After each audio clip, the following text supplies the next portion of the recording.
In a nightmare there is no relation of one thing to another.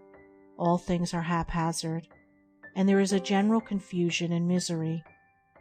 Wise men have likened the self-seeking life to a nightmare.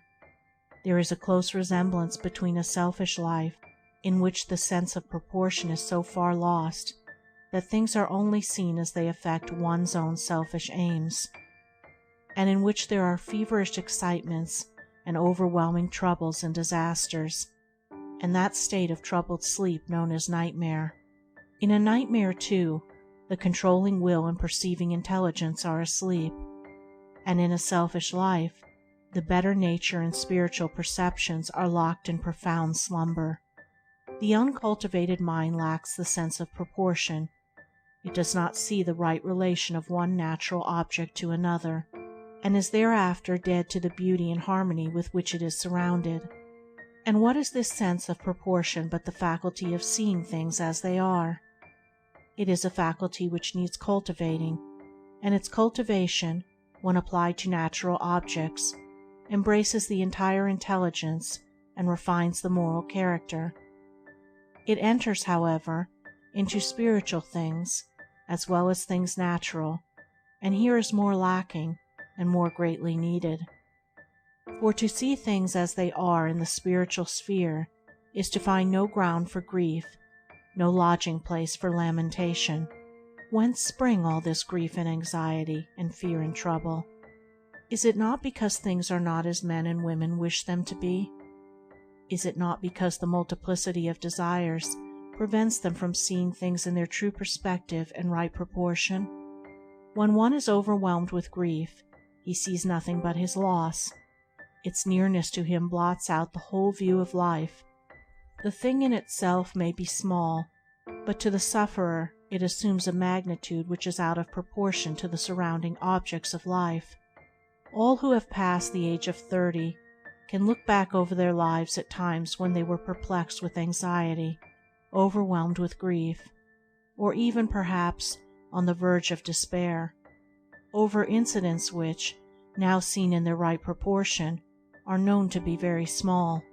If the would-be suicide will today stay his hand and wait, he will at the end of 10 years marvel at his folly over so comparatively small a matter.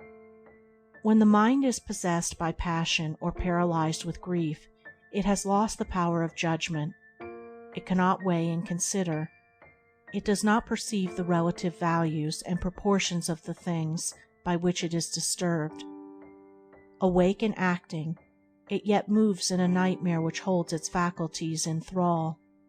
The passionate partisan lacks a sense of proportion to such an extent that to him his own side or view appears all that is right and good, and his opponent's all that is bad and wrong.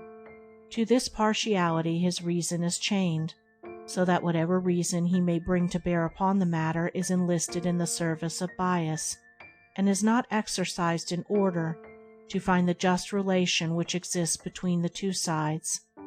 He is so convinced that his own party is all right, and the other, equally intelligent party is all wrong, that it is impossible for him to be impartial and just. The only thing he understands as justice is that of getting his own way, or placing some ruling power in the hands of his party. Just as the sense of proportion in things material puts an end to the spirit of repugnance, so in things spiritual it puts an end to the spirit of strife. The true artist does not see ugliness anywhere. He sees only beauty. That which is loathsome to others fills to him its rightful place in nature, and it appears in his picture as a thing of beauty. The true seer does not see evil anywhere. He sees universal good. That which is hateful to others, he sees in its rightful place in the scheme of evolution, and it is held dispassionately in his mind as an object of contemplation. Men and women worry and grieve and fight because they lack this sense of proportion, because they do not see things in their right relations. The objects of their turbulence are not things in themselves, but their own opinions about things, self-created shadows, the unreal creations of an egoistic nightmare.